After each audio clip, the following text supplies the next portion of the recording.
There was no telephone call, no photograph, and certainly no conversation before I agreed to spend my life with him. Not a single spoken word passed between us. My family negotiated the terms. His community approved the match, and I was loaded into a buggy like a piece of well-made furniture, bound for a farm I had never seen. The man waiting for me was a stranger. On our wedding night, in a house so silent the walls seemed to be listening, he finally turned to me. The very first word he spoke into the heavy air between us was not hello, not my name, but a sound that unlocked a world of terror and desire I never knew existed. His first word to me was Kneal. Welcome back to the channel. Keep your eyes locked on this screen because the story I am about to tell you is not from a history book. It is a confession from a life that still beats inside this 65-year-old chest. You need to know what happens when obedience is the only language you are taught, and the man who owns your future decides to speak for the very first time. Could you imagine standing in a room with a man who legally owns you and realizing his first command is the only vocabulary he intends to use? Do not look away. What happens next in that quiet Pennsylvania farmhouse is something the outside world rarely gets to see. It involves the body, it involves shame, and it involves a discovery that changed me forever.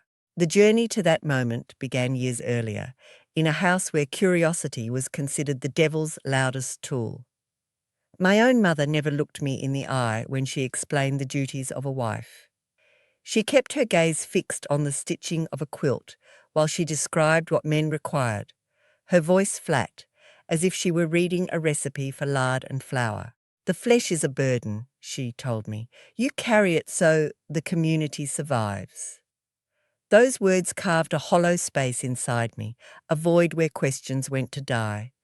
I learned to fear the mirror, to wash myself in the dark, and to regard my own skin as a borrowed garment that belonged to a future husband. Desire was a sin I had never committed, but felt guilty for anyway. Before the truth unfolds, I need you to choose a side in the comments. Would you have obeyed him, or would you have run into the frozen night? Tell me right now, because the rest of this story depends on your answer. When I turned 18, the bishop came to our house. He sat at the head of the table, his beard long enough to catch crumbs, and he spoke of a widower named Eli. Eli needed a wife to manage his house and raise his 3 silent children. He was a man of property, a man of stern faith, a man who had buried his first wife after she succumbed to a fever and a broken spirit. My father nodded along, his hands flat on the table, while my mother served coffee with a tremble in her wrist. I was not asked if I was willing. I was told I was chosen. 2 weeks later, I wore a blue dress my sister had sewn in secret, and I stood before the congregation, binding myself to a man whose face I only recognized from the back of a church pew. Do you understand the weight of that silence? To stand beside a man and promise God you will honor him when you have never even heard the sound of his breathing up close. The wedding feast was a sombre affair.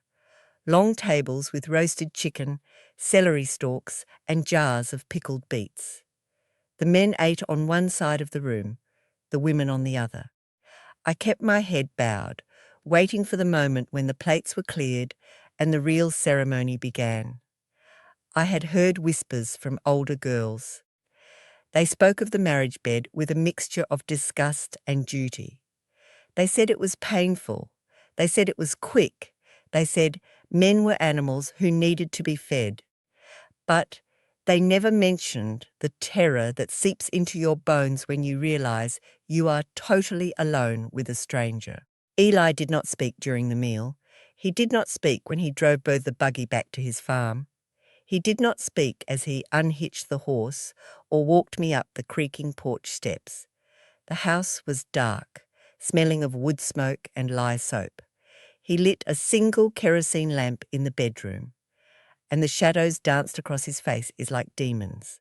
I stood by the door, still in my wedding dress, My hands clasped so tightly, my knuckles turned white. He removed his coat, then his boots, moving with a slow certainty that made my stomach clench. That is when I noticed his hands. They were not the hands of a gentle farmer. They were thick, calloused, with cracked nails and veins that bulged like ropes. He walked toward me, stopping just inches away. I could smell the sweat on his shirt and the tobacco on his breath. He stared at me for a long time, his eyes scanning my body as if he were assessing livestock. Then, with a voice that sounded like gravel scraping against stone, he spoke. Kneel. One word. It was not a request. It was not an invitation. It was an order that expected immediate compliance. My knees buckled before my mind could even form a protest. 20 years of submission coursed through my blood, overriding the scream that was building in my throat. I dropped to the wooden floor, the impact jarring my bones. He walked around me slowly, his boots echoing in the quiet room. I kept my eyes on the floor, too terrified to look up. He stopped behind me, and I felt the heat of his body radiating against my back. This is the point where most viewers click away because the truth is too raw. But if you are strong enough to stay, you will hear how a body can betray the mind, and how submission became a weapon in my hands. He did not touch me immediately. That was the cruelest part. He let me kneel there, trembling, for what felt like an eternity. The silence was worse than any blow. It allowed my imagination to run wild, to conjure every horrible possibility. I thought of running. I thought of screaming. But where would I go? The nearest neighbour was a mile away, and the night was black as pitch. I was a wife now. The law, the church, and God himself all agreed on that point. If I fled, I would be shunned, returned to my father in disgrace. There was no escape from that room, from that man, from the life I had been born into. Finally, he placed a hand on top of my head, not a caress, but a heavy weight, pressing down. You are mine now, he said. His voice was low, devoid of any emotion. Your comfort is of no consequence. Your body belongs to the farm and to the Lord. I am merely the steward. Those words killed something in me. The little girl who believed in romance, who had secretly read a forbidden romance novel hidden beneath a floorboard, died on that spot. In her place, something cold and calculating began to grow. He commanded me to undress, not gently, not with the awkwardness of a new groom, but with the clinical detachment of a man preparing a workhorse. I stood slowly, my legs shaking, and unbuttoned the front of my dress. The fabric pulled at my feet, leaving me in a thin slip. The air was cold, biting at my exposed skin. He watched, his arms crossed over his chest. All of it, he said. I hesitated for just a second, and his jaw tightened. That hesitation was a mistake. He stepped forward and ripped the slip from my shoulders, the thin cotton tearing like paper. I gasped, covering myself with my hands, but he smacked them away. You hide nothing, he snapped. False modesty is a sin. I want you to close your eyes for a moment and picture this. You are young, unblemished, full of life. And a man you do not know is telling you that your shame is a lie. How would you survive that? Would your spirit break, or would it harden into something unbreakable? Let me know in the comments below. And if you are watching this alone, make sure the lights are on. That first night was a lesson in anatomy I never asked for. He did not kiss me. He did not look into my eyes. He treated my body like a plot of land that needed tilling. The pain was sharp, a tearing sensation that made me bite down on my lip until I tasted blood. I tried to detach, to let my mind float up to the ceiling and watch the scene from above, but he would not allow it. Stay here, he growled, gripping my chin. Do not drift. He wanted me present. He wanted me to feel every second. That was the true horror. It was not just the physical invasion, it was the psychological demolition. He wanted to erase the boundary between who I was and who he wanted me to become. When it was over, He rolled away from me and fell asleep within minutes. I lay on my back, staring at the cracks in the ceiling, feeling the wetness of blood and tears on my thighs. I did not sleep. I listened to the wind howling outside and the steady rhythm of his breathing. I hated him in that moment. Not just him, but every man who had negotiated my life, every woman who had prepared me for this violation, and every God who allowed it to happen. That hatred was the only warmth I had. I wrapped myself in it like a blanket. Days turned into weeks, and the pattern never changed. He woke at 4, worked until noon, came in for a meal, and worked until dark. At night he would point to the floor, and I would kneel. There was no conversation. There were only commands. Bring water, wash my feet, open your legs. I became a machine, my body moving through the motions while my mind retreated to a safe, hidden place. I learned to anticipate his needs before he spoke them, to move silently through the house, to keep his children fed and quiet. His 3 children were like ghosts, pale and wary, never meeting my eyes. They had learned the same lesson I was learning. Silence is survival. But something else was happening inside me, something I did not expect. My body began to betray my mind. The nerve endings that had once screamed in protest began to awaken in a different way. The physical rituals, devoid of love though they were, sparked a physiological response I could not control. I hated myself for it. I would lie there after he was finished, despising the heat that still pulsed beneath my skin. It was a cruel joke played by nature. How could my body welcome a man my soul rejected? How could the flesh crave what the spirit abhorred? This was the ultimate shame, the shame of involuntary response. Do not judge me yet. You have not walked in my shoes. You do not know the power of a body that has been strictly regulated, suddenly rebelling against its own training.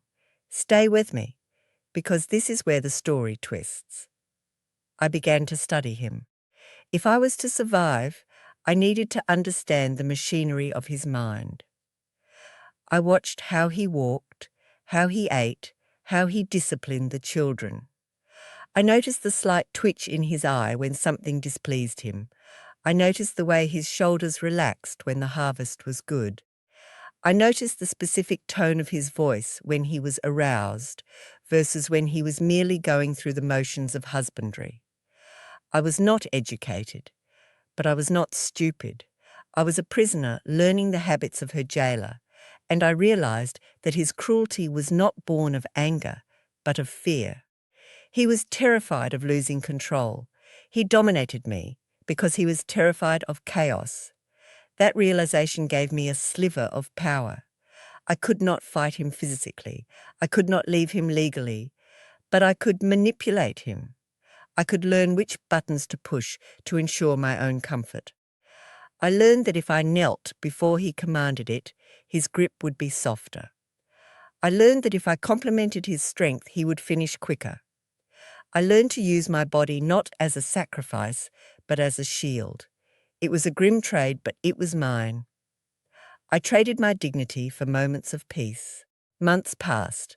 The seasons shifted from the icy grip of winter to the muddy thaw of spring. I was toiling in the garden when the pain hit. A cramping, tearing sensation that doubled me over. I clutched my stomach, terrified. I did not know what was happening. I called for Eli, my voice cracking with fear.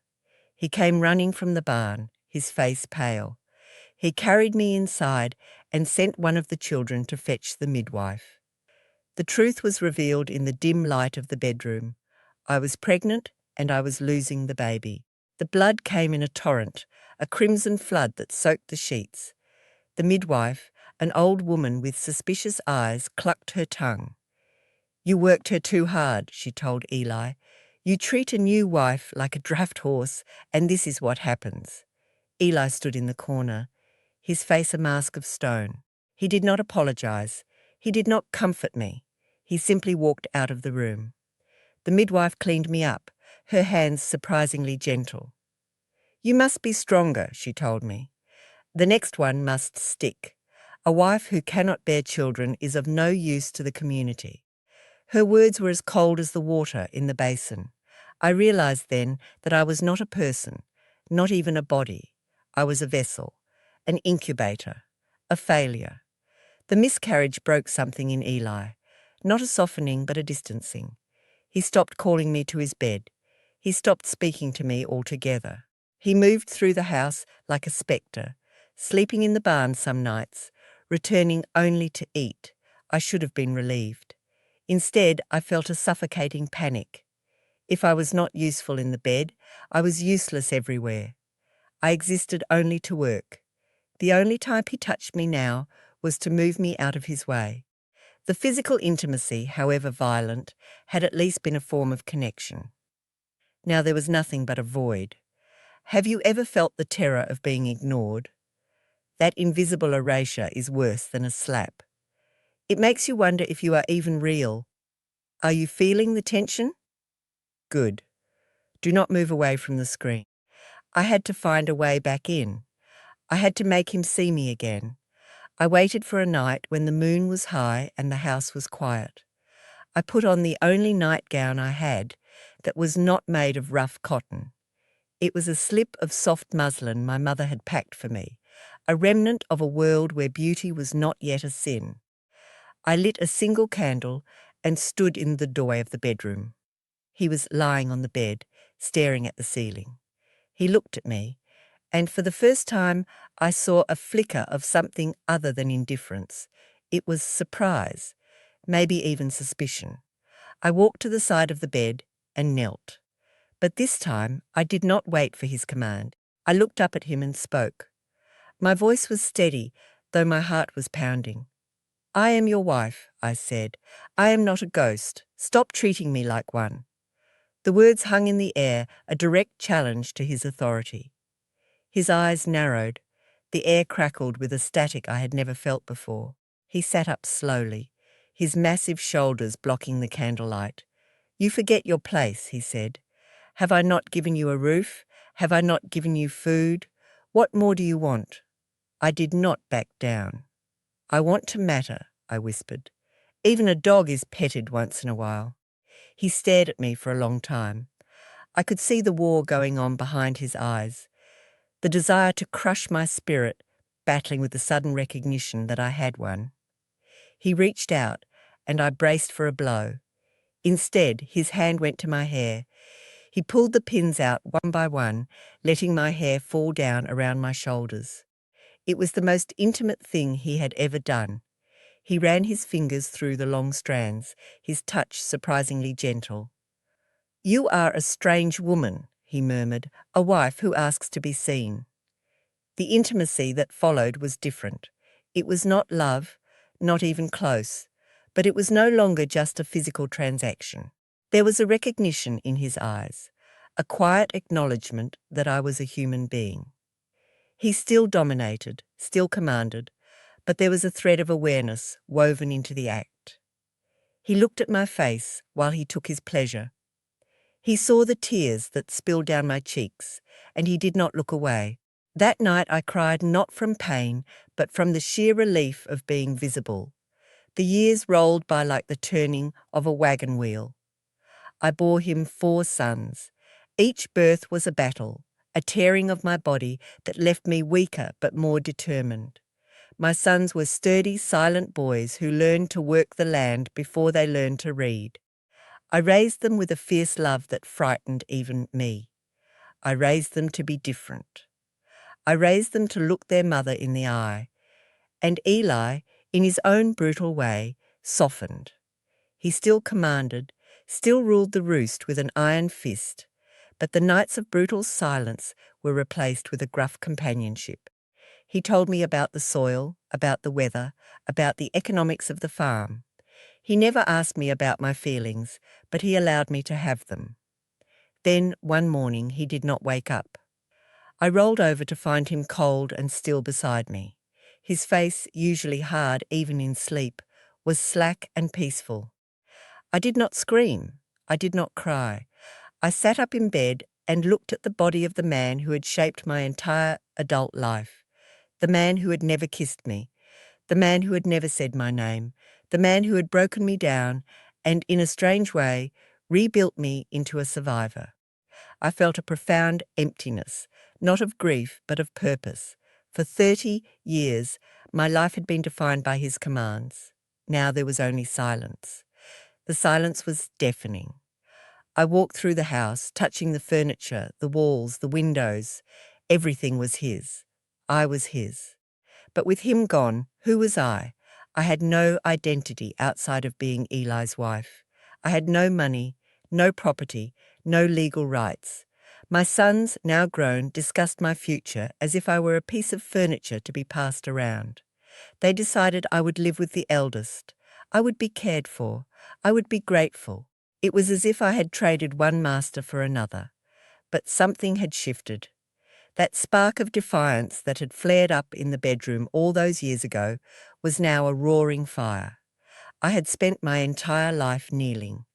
I refused to kneel for anyone else. I looked at my sons, these tall, silent men who looked just like their father, and I said no. I said it calmly, but with a force that surprised even me. I told them I would stay in the house.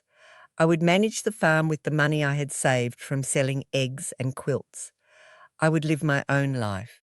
The final revelation is coming. If you have watched this far, you are one of the few who understand the true cost of silence. But before I reveal the secret of my old age, I need you to hit that like button. It tells me you are still here, still listening. They argued. They shouted. They tried to use the church, the bishop, the weight of the entire community to force me into submission. But I held my ground. I told them that their father had taught me one thing. Absolute power requires absolute obedience, and he was gone. The loyalty died with him. They could not comprehend it. Their mother, this quiet, obedient woman, was refusing.